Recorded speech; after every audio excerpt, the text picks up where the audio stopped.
I've been doing some illustrations for my book. I'm really enjoying this process and the results that I'm getting.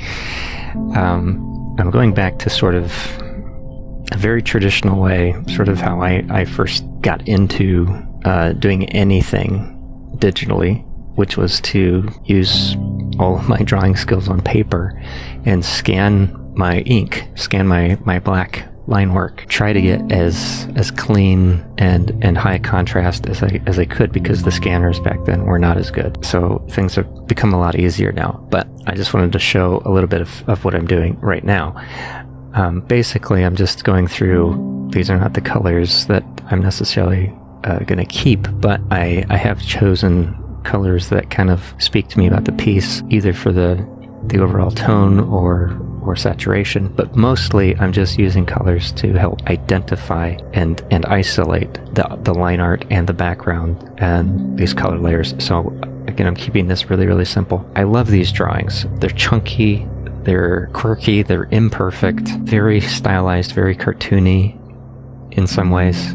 Here's a couple others that have more detail in them, but also I'm using completely free software. I'm not touching Adobe probably for the rest of my life. I hope I don't ever have to. I'm using Paint.net, which I love. Paint.net. It is a free and open source, community-driven application, and it's completely free for Windows. Easy to use, lightweight, doesn't have a ton of features and tools, just the ones that I need, and it's the right tool for this kind of project for me. What I've already done is I've scanned the line work, some at 300 dpi and some at 600 dpi. Some of the line work I actually like better at 300 dpi, which I might talk about more in the future. Let me know if you have any questions. So basically, I've just gone in here, I've pulled in my line work, which I already blacked out. I used just a basic levels, did these in a separate document, and then saved them as high resolution PNGs, and then pulled them back into new documents. So I just have the ink without the background. Some of them will still probably have a little bit of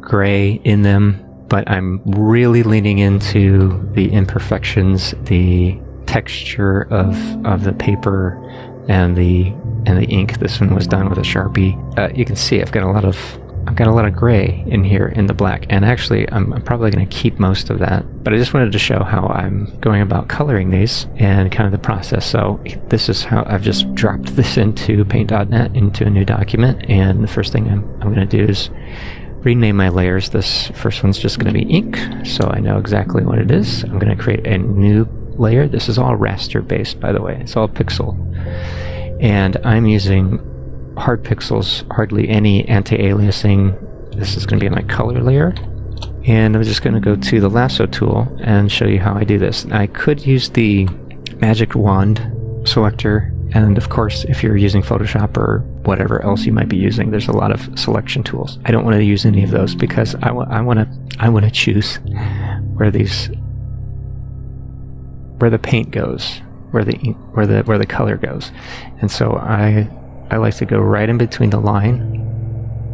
And what you end up getting, especially with some of the grays here in this ink work, is that kind of overspill look, which again is a very old school, when they used to either use screens or they would have to process colors, like for Sunday comics on newsprint or for comic books. It's that kind of look, and this doesn't take very long. You can see I can do this pretty quickly. I am using a Wacom, but it's not on the screen. I just have like a little tablet. It's the Wacom, it's Intuos 4 pen and touch, and I just have the touch completely turned off. And so I'm not really doing anything fancy even with that, other than it does help me much more quickly. You could do this with a mouse, but it's a lot faster for me with a stylus.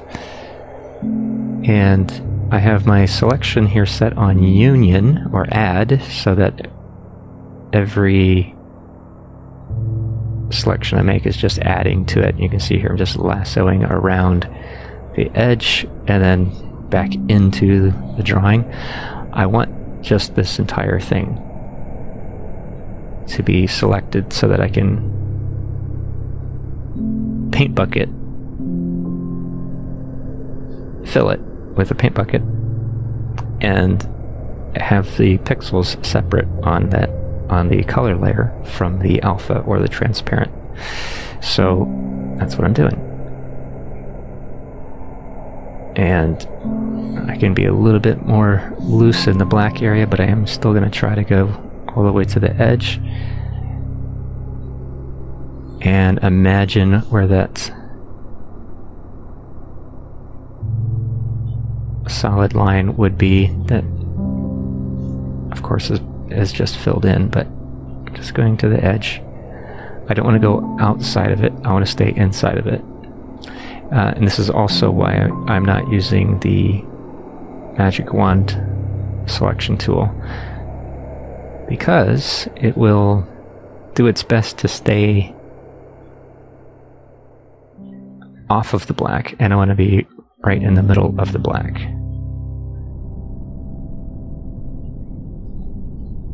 So I'm just going around the edge first here and kind of making these chunky selections.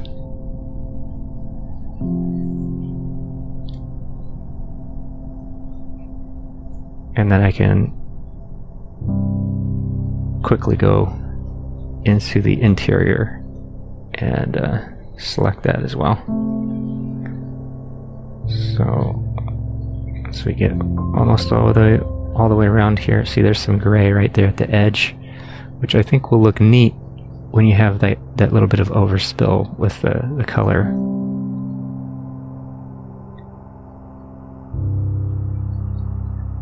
Okay, there we go. I'm going to zoom out. And I can just select all this middle part. Boom.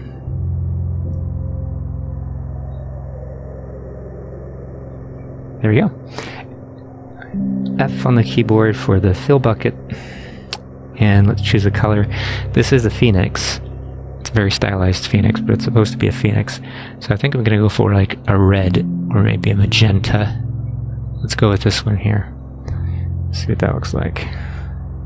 This is a custom palette, by the way. These are my colors. And that's it. There we go. There we go. I actually like that magenta shows us through some of that black area there. And I don't think I'll have to even put the top ink layer on multiply. See how the Sharpie, see how the texture from the paper, how it sort of bleeds into the paper. You get the fibers from the texture. This one was at 600 dpi, which is very gritty and chunky, and I like that. So I'm just going to save that just like that. I'll save it to my working files, which is a PDN, which is a paint.net document. So it saves my layers, it saves all of my work. Save. Very, very fast. I'm going to close this one down and show you a couple more. So here's these ones. I'll show you a couple more. Go to my working files. I have everything now colored, at least a solid color, and isolated. Eventually I'll get to something more like this, but I am going to recolor this one because this does not use my color palettes. My colors are a little bit softer than these colors. These are just used from the default palette in paint.net, which is probably the same as it would be in Photoshop. I don't mind these, but yeah, I like these better. So I'll show you more examples. I've done these all the same way. Here's my ink layer right up here, my color layer underneath it. Nothing fancy, and that's just to isolate it. See, now this one here, this one you can see the gray. And I'll show you if I change my blending mode on here to multiply, how it changes the behavior and how it's acting on top of the color. So I might like multiply better on this one, and that changes it for the entire ink layer. Cool. And I'll just resave that. I'll probably do the same process if I do actually make all of these color, but one of the things that this does for me now is that I can chop out each of these, because I've scanned them, trying to minimize the amount of paper that I'm using, maximize the space on the paper by putting multiple illustrations on a single page when I scan them, just like I used to do with the old copy machine. Sort of like making my own clip art. So you can see some of them aren't even oriented the right way. I'll have to flip them and rotate them, and that's okay because I'm getting the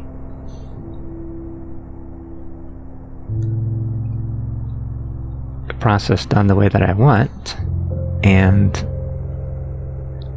this helps with also sort of being able to view them in Finder or in Windows Explorer, like just with my file management. It helps with being able to visually see what things I've worked on, and the color just kind of gives it a little bit of a cue and a mood, and that's all I wanted. So I'll go back in and, either make these full color, or I could just change the background to white, and then I'll have transparency where I want the transparency and white behind the black. So if I'm going to pull them into a publishing application, anything, or use them online or whatever, the white behind the black will be solid, and that will be really, really easy to do. All I have to do is change the color behind the ink to white. But if I want to color it like a full render, that will be easier too, because the background's isolated, so I can paint inside the pixels that I've created now. And that's how I'm setting this whole thing up, and I like the way that it's looking.